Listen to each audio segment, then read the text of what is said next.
TSPSC paper leakage వెనుక ప్రభుత్వ పెద్దల హస్తం ఉందని ఆదిలాబాద్ ఎంపీ స్వయం పాపురావు అన్నారు. ఆదిలాబాద్ ఎమ్మెల్యే జోకు రామన్న అమ్మ న్యూస్ గొంతు నొక్కే ప్రయత్నం చేస్తున్నారని మండిపడ్డారు. అమ్మ న్యూస్ పై కేసు పెట్టడాన్ని తీవ్రంగా ఖండించారు. భద్రాద్రి కొత్తగూడెం జిల్లా ములకపల్లి మండలం సీతారాంపురం గ్రామ పంచాయతీలో ఆదివాసుల నివాసం ఏర్పరచుకున్న గూడెం నామకరణ కార్యక్రమంలో ఆయన పాల్గొన్నారు. స్వయం గంగోలు గూడెంను నామకరణం చేసి స్వయం పాపురావు మా ప్రతినిధి భద్రాద్రి జిల్లా ప్రతినిధి Naveen face to face. Telangana రాష్ట్ర వ్యాప్తంగా ఎంతో సంచలనం సృష్టించినటువంటి టీఎస్పీఎస్సీ ప్రశ్నపత్రాల లీకేజీ మరియు వేరే పరీక్షలలో కూడా ప్రశ్నపత్రాల లీకేజీ, అదేవిధంగా ప్రతి నియోజకవర్గంలో కూడా అధికార పార్టీ బీఆర్ఎస్ నాయకులు చేస్తున్నటువంటి ఆగడాలపై మనతో మాట్లాడడానికి ఉన్నారు ఇప్పుడు ఆదిలాబాద్ ఎంపీ స్వయం బాబురావు మనతో ఉన్నారు. వారిని అడిగి మరికొన్ని విషయాలు తెలుసుకునే ప్రయత్నం అయితే చేద్దాం. సార్ చెప్పండి, ఏదైతే తెలంగాణ రాష్ట్రంలో సంచలనంగా మారినటువంటి టీఎస్పీఎస్సీ ప్రశ్నపత్రాల లీకేజీపై మీ అభిప్రాయం ఏంటి?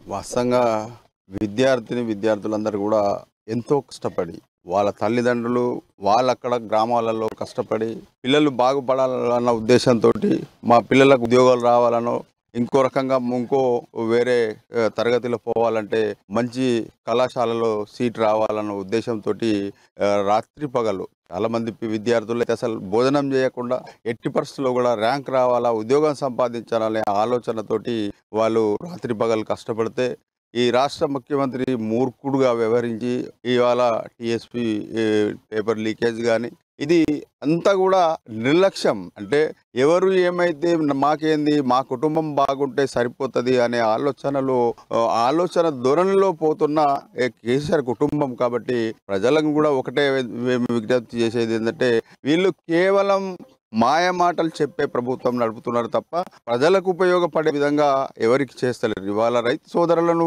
మొదట్లో మోసం చేయడం జరిగింది. రైతు సోదరులు ఏమన్నారు, ₹1,00,000 రుణమాఫీ ఇస్తామన్నారు, అది ఇవ్వలేదు. అదే రకంగా ఇల్లు లేని నిరుపేదలకు డబుల్ బెడ్రూమ్ ఇస్తానని ఇల్లు లేకుండా ఇచ్చేయడం జరిగింది. అదే రకంగా ఉద్యోగస్తులకు నిరుద్యోగులు ఎవరైతే ఉన్నారో వాళ్ళందరికీ నిరుద్యోగ భృతి ఇస్తానడు, అది ఇవ్వలేదు. నిరుద్యోగులకు ఏదైతే నోటిఫికేషన్ ఇచ్చి వెంటనే వాళ్ళే కోర్టుకు పోయి ఆపి ఆ ఉద్యోగస్తులు కూడా భర్తీ చేయకుండా ఈ విధంగా ఆగం తెలంగాణ రాష్ట్రాన్ని మొత్తం సర్వనాశనం చేయడం జరుగుతుంది. కాబట్టి ప్రజలు ఈసారి తప్పనిసరిగా ఆలోచించి రాబోయే రోజులలో ఇవన్నీ కూడా పరిష్కారం కావాలంటే భారతీయ జనతా పార్టీ వైపు ప్రజలందరూ చూస్తున్నారు. కాబట్టి ఇవన్నీ ఈ రాష్ట్రం బాగుపడాలంటే భారతీయ జనతా పార్టీ అధికారంలో రావాల్సిన అవసరం ఉన్నది.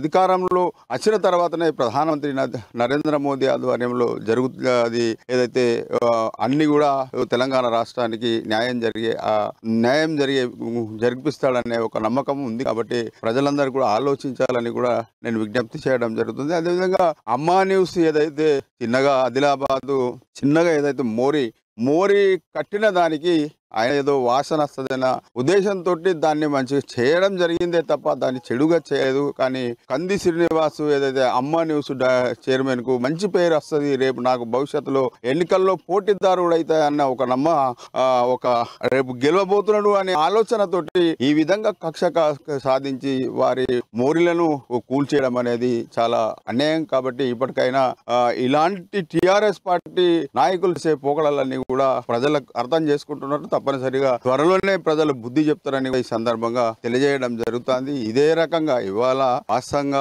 ఆదివాసీ సోదరులు అంటే చాలా మందికి ఆదివాసీ సోదరుల గురించి చరిత్రలు తెలుస్తాయని చెప్తారు కానీ అసలు పూర్తిగా తెలియదు. వాస్తవంగా ఆనాడు ఈ దేశంకు స్వాతంత్రం వచ్చి 75 సంవత్సరం అయిన తర్వాత కూడా ఇవాళ ఆదివాసులు ఇల్లు లేని నిరుపేదలుగా మిగులుతున్నారు. అంటే దీనికి కేసీఆర్ సమాధానం చెప్పాలి. మరి డబుల్ బెడ్రూమ్లు ఎక్కడిచ్చింది అనేది ఈ ఆదివాసులను చూస్తేనే తెలుస్తుంది. కాబట్టి ఇప్పటికైనా ఈ ఆదివాసి ఏదైతే స్వయం గూడ ఏదైతే పాలవంచలో ఉందో సీతారాంపురంలో ఉందో దీనికి వెంటనే వీళ్ళు 1,200 మంది ఉన్నారు. వీళ్ళందరికీ కూడా డబుల్ బెడ్రూమ్లు ఇవ్వాలని భారతీయ జనతా పార్టీ డిమాండ్ చేయడం జరుగుతుంది. వీళ్ళకు వెంటనే ప్రభుత్వం భూమి కాబట్టి వీళ్ళకు హక్కు కూడా ఉన్నది. ఇది 5వ షెడ్యూల్ ప్రాంతం కింద వస్తుంది కాబట్టి వీళ్ళకు హక్కు ఉన్నది.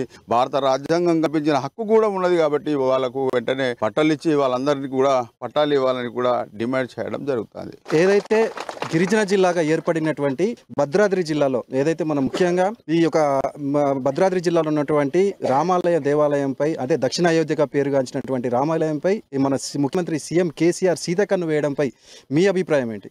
వారు భద్రాద్రికి ఒకసారి వచ్చి అన్ని అబద్ధాలు మాట్లాడి పోవడం జరిగింది. అప్పుడు వచ్చి 200 కోట్లు ఇస్తానని చెప్పడం జరిగింది. మళ్ళీ తర్వాత ఆ 200 కోట్లు ఎట్టుపోయాను. ఆయన మళ్ళీ భద్రాద్రి టెంపుల్కు రావడానికి కూడా మనసు ఒప్పుకుంటలేదో మరి. అంటే ఆ విధంగా ఆదివాసీ ప్రాంతం కాబట్టి వీళ్ళని పట్టించుకోకున్నా ఏమవుతుంది అనే ఆలోచన ధోరణిలో పోతున్నాడు తప్ప వేరేది కాదు. కాబట్టి ఇప్పటికైనా ఒకటి ఆనాడు ఒప్పందం ప్రకారం ఏదైతే ఆంధ్ర తెలంగాణ ఒప్పందం ప్రకారం ఆదివాసీ చాలా మందిని సర్వనాశనం చేసిన పాపం ఎవరిదన్నా ఉన్నది అంటే అది కేసీఆర్ది. ఒకవేళ పోలవరము మేము ఇయ్యము అని గట్టిగా కేసీఆర్ పట్టుబడితే ఆనాడు పోలవరం కట్టే వాళ్ళు కారు. ఆనాడు ఆంధ్రప్రదేశ్ ఏమో మాకు తెలంగాణ తీసుకోండి కానీ మాకు పోలవరం ఇయ్యండి కట్టడానికి అవకాశం అంటే ఆ ఒప్పందం ప్రకారం చీకటి ఒప్పందం ప్రకారం ఆనాడు ఆ విధంగా పోలవరం ఆంధ్రప్రదేశ్కు కట్టడానికి ఇవ్వడం జరిగింది.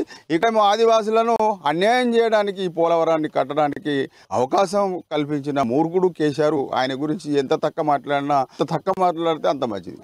మొత్తంగా చూసుకుంటే ఈ భద్రాద్రి జిల్లాకు సంబంధించినటువంటి అదేవిధంగా టీఎస్పీఎస్సీ ప్రశ్నపత్రాలపై సోయం బాబురావు గారు అయితే విద్యార్థులకు న్యాయం జరిగే వరకు వారి సైడే బీజేపీ పార్టీ ఉంటుందని తెలియజేసిన సందర్భంగా మనం చూసుకోవచ్చు. కెమెరామెన్ శ్రీనివాస్తో నవీన్, అమ్మా న్యూస్.